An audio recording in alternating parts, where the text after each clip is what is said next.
Welcome back to my channel. My name's Rod Clark, former Australian Masters track athlete, previous coach to an Australian Olympic athlete, and just a guy with an interest in sports performance and all things health and fitness. Good morning all.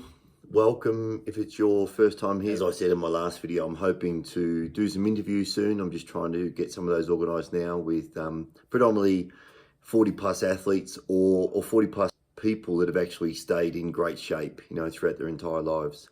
But I wanted to talk a little bit today about health devices, watches, rings, and so forth. Apple yesterday came out with their new suite of updates for all their products, iPhones, Apple Watches, iOS and so forth. I'm an Apple user, have been for some years now. I run a Mac and an iPhone, and I'm filming on my iPhone right now. I don't wear an Apple Watch, and the reason I haven't gone on Apple Watch is that I do prefer the shape of round watches. I'm not a square watch person, but I may go to one eventually. If they were to change the shape of that watch, I probably would go to one. But I just wanted to talk about the benefits of, tracking, one, just your overall steps and fitness level. I think that's a great thing for the majority of people. But two, the space that Apple's moving into now, or the whole industry is moving into in terms of overall health. I'm not too sure how accurate some of this data is at the moment. Definitely my Garmin watch doesn't measure my heart rate that accurately when I'm riding and running. Predominantly when I'm running, I think it's less so. I think riding, it finds its rhythm after a while, but when I'm running, it tends to have my heart rate too low. But anyway, I watched an interview with Tim Cook some time ago, and it was quite a detailed, long interview when he's sitting out in the park during the pandemic. And one of the big things that he was pressing home was about Apple Health. And I thought it was really interesting that connected health is a massive thing. Peloton has been huge.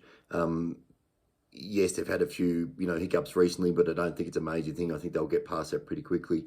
But connected fitness, being able to jump on your Peloton bike, record this data, ride against friends, and it's becoming bigger and bigger. And I think the whole gamification of the industry has actually making it motivating more people, making more interesting for more people. I think FitBit is now owned by Under Armour. Whoop and Aura are newcomers to the market. I don't know much about the Whoop product. I haven't actually looked at that at all. I do wear an Aura ring, and I've used this for probably 3 years now. I absolutely find it beneficial for me personally. Some of my habits I haven't changed, but I do find the ring does give me really good feedback in terms of just my overall sleep. I personally wish it would actually track my heart rate during the day. It's just a really nice, simple device to wear if you don't want to wear a watch. I'll just talk about the Aura ring for the moment. One thing I've noticed about the Aura ring is my overall sleep. As I've got older, my deep sleep is actually never great, and it definitely affects just hormonal levels, testosterone and so forth. They talk about that you need, I think 15 to 20% of your nightly sleep should be deep sleep for those hormones to release effectively. Mine's often quite low, and I think last night, as an example, I think I got 7 minutes of deep sleep. And my heart rate, interesting enough, when I first moved up to the mountains here, and I've been up in the mountains of Colorado for approximately 2.5 years, my heart rate overnight was extremely high all the time. As my fitness gained and I adapted to the altitude up here, that became better and better. My heart rate went down substantially. The one big thing that I noticed that does affect my heart rate substantially is alcohol. If I have one drink, at least an hour before I go to bed, and I've drank water through the night as well, it doesn't tend to have an effect. If I have 2 drinks and I had them quite early and had lots of water, if I had more than 2 drinks, or I have 2 drinks and it's later, before 1 hour before I go to bed, my heart rate stays elevated for a long period of time, which is really, really interesting. That's been one of the big things that I've seen the moment I have any alcohol. And it's a motivator for me to actually, to not have alcohol, particularly when I'm working out really hard at the moment and training for this bit of a silly race. But just to talk about some of the other, I definitely found my Garmin hugely beneficial. I like the fact that making, mine's just a very base model. I think it's an Instinct. I think about $300. They're much cheaper now. I do like the fact they've actually made their watches a little bit more aesthetically pleasing now. I do like to wear a nice watch, and I may upgrade to a Garmin Sapphire 5 Plus or 6 Plus at some stage. I just have heard they're a little bit heavy, but I would like to actually upgrade to that, because it's one piece of jewelry I've worn my entire life. During this interview with Tim Cook that he did during COVID, it was interesting to listen to his views on connected health. It appeared to be a big space that Apple is going to focus on.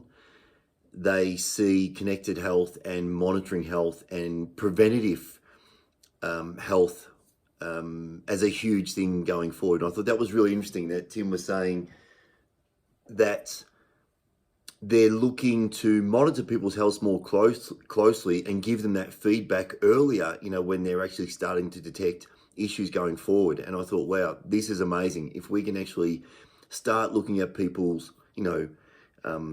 oxygen levels in their blood, their overall heart rate, their resting heart rate. And now I've just watched the Apple release of the software yesterday, and they're talking about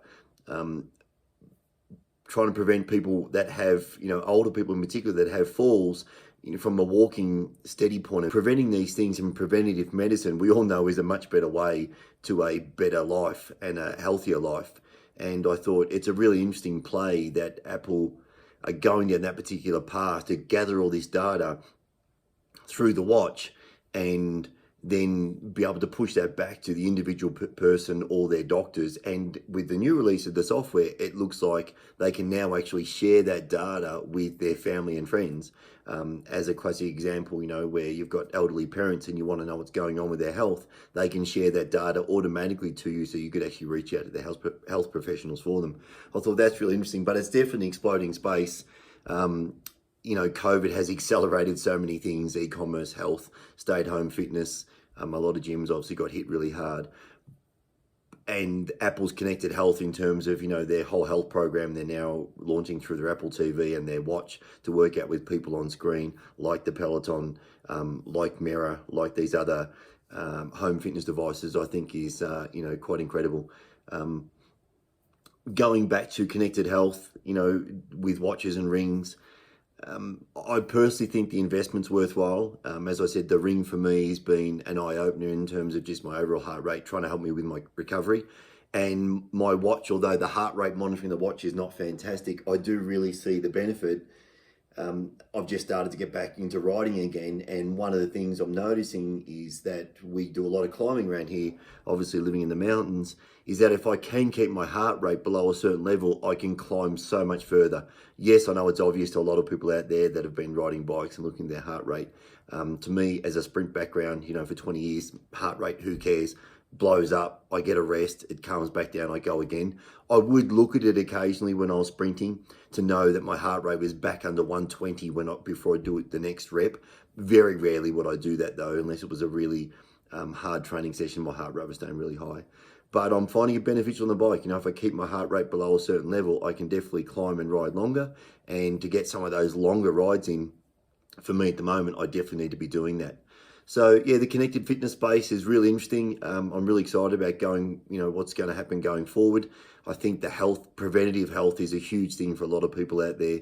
When we think about if we can actually monitor people's, oxygen in their blood, and that was one of the big indicators for COVID, I believe, little finger, I forget what they're called now. And if we can do that more, for people more regularly. So I really believe going forward, if we can actually integrate a lot of this new technology, and technology is just obviously pushing the world forward so quickly, and we can get that instant feedback. One, not only does it motivate people, do your 10,000 steps per day and so forth. Two, the whole gamification aspect of it. I have a Zwift, on my home trainer now, and I must admit it's quite motivating to jump on there and be able to ride through the mountain somewhere. And I haven't competed with friends yet, but I believe my friends back in Australia do compete against each other. So I think if we can integrate all this technology together and motivate more people, let's face it, we've got an epidemic health problem. The percentage of people around the world in Western countries, particularly the US here, with type 2 diabetes is exploding. And, you know, the number of people that are actually overweight or obese is just such a shame for a start. I just feel that so many people are missing out on so much in their life, but they don't realize, because it is like the frog in hot water. It slowly creeps up on you. But it's also a massive cost to society. We're all paying for it in some way, shape or form due to the healthcare system. You know, my private healthcare rates in Australia are going up all the time, and the healthcare system in the US is clearly strained. Anything we can do today to actually motivate people to get out and move and look after their health, you know, longer term, is a huge thing. And if it takes technology to do that, and, you know, a watch on your wrist or a ring on your finger to motivate you to get out and do something, I think it's nothing but a good thing. So I like tracking my, you know, fitness. I'm not obsessed with it. I do like to, you know, look at the volume of riding I've done. I do like to look at the number of meters I've climbed. That is one of the things at the moment. I'm looking to have a, you know, 1,000 meter climb day. Again, for you crazy cyclists out there, I know that's not huge. For me, it is. I think I'm at 800 as my biggest day at the moment, but you know, it's one of my little goals that I'd like to tick off. Anyway, I just wanted to do an update on the, you know, Apple's release of their new software yesterday, and their integrated health product. I think it's really interesting. I'll put a couple of snippets to the video, and I might put a link to their video in the description below. But I'm looking forward to what's going to come out next. I would love to use one of the Mirror products. I think it's owned by Lululemon now, and some of these other new home-based products that are coming out. I think they're quite expensive. You know, they're obviously, you know, I think around the $2,000 mark, and then a monthly subscription. I think that's quite expensive for most people out there. There is much cheaper options, you know, just with home exercise. And there's so much online content today that you can virtually go and, you know, find someone that you really like and really enjoy and just work out for free. There's a fantastic girl that does yoga. She does it every day. I think she has like 15 million subscribers or something crazy. And, you know, she's just fantastic. I might post a link to her description in the description below if you want to check out her yoga videos every day. But that's kind of it. I think I'll do some reviews on fitness products. I think it's quite interesting for people to understand, you know, more about the product, what they're buying, what they can do with it. You know, yesteryear, all these infomercials used to promote these products, and basically these to end up under the sofa. But with today's integrated health, I think they're becoming more and more popular, particularly when you can get on there and, you know, look at a screen and work out with a friend. Anyway, that's all for today. Hope you have a wonderful day. And if you have any questions for me, please put them in the comments below, and I will definitely answer the questions. And if there's any good requests for videos, I'll try and make a video around that, anything health and fitness. Thanks for that. Bye for now.